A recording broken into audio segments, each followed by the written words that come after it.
নারায়ণগঞ্জ জেলা প্রশাসক মোহাম্মদ জাহিদুল ইসলাম মিয়া মাদক বিরোধী সামাজিক প্রতিরোধ গড়ে তোলারও আহ্বান জানিয়েছেন। তিনি বলেন, মাদক দ্রব্যের অপব্যবহার এবং অবৈধ পাচার যুব সমাজের জন্য মারাত্মক ক্ষতি সাধন করছে। বিস্তারিত দেখুন মনিরুল ইসলাম মন্ডের প্রতিবেদনে।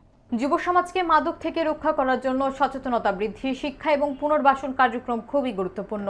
মাদকদ্রব্যের ক্ষতিকর প্রভাব সম্পর্কে জনসাধারণের মাঝে সচেতনতা বৃদ্ধি করতে হবে এবং যুব সমাজকে সুস্থ জীবনের পথে ফিরিয়ে আনতে কার্যকর পদক্ষেপ নিতে হবে। মাদক একটি সামাজিক সমস্যা যা দেশের অগ্রগতিকে বাধাগ্রস্ত করে এবং এর বিরুদ্ধে সরকার নানা উদ্যোগ নিয়েছে।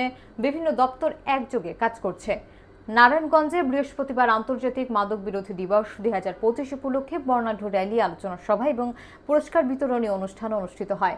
জেলা মাদকদ্রব্য নিয়ন্ত্রণ অধিদপ্তরের উপপরিচালক মোহাম্মদ বাহাউদ্দিনের সভাপতিত্বে অনুষ্ঠানে অতিরিক্ত পুলিশ সুপার মোহাম্মদ সোহেল রানার সহ অন্যান্য দপ্তরের কর্মকর্তারা উপস্থিত ছিলেন। অনুষ্ঠানে বিভিন্ন শিক্ষা প্রতিষ্ঠানে অনুষ্ঠিত রচনা প্রতিযোগিতায় বিজয়ীদের মধ্যে পুরস্কার বিতরণ করা হয়। জেলা প্রশাসক মাদক বিরোধী কার্যক্রমে সবাইকে একযোগে কাজ করার আহ্বান জানান।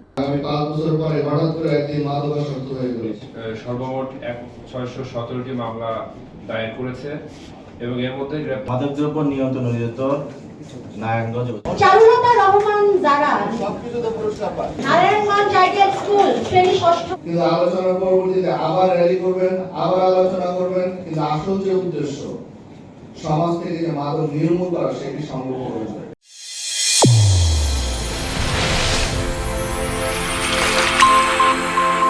চ্যানেল A1 হৃদয়ের স্পন্দন।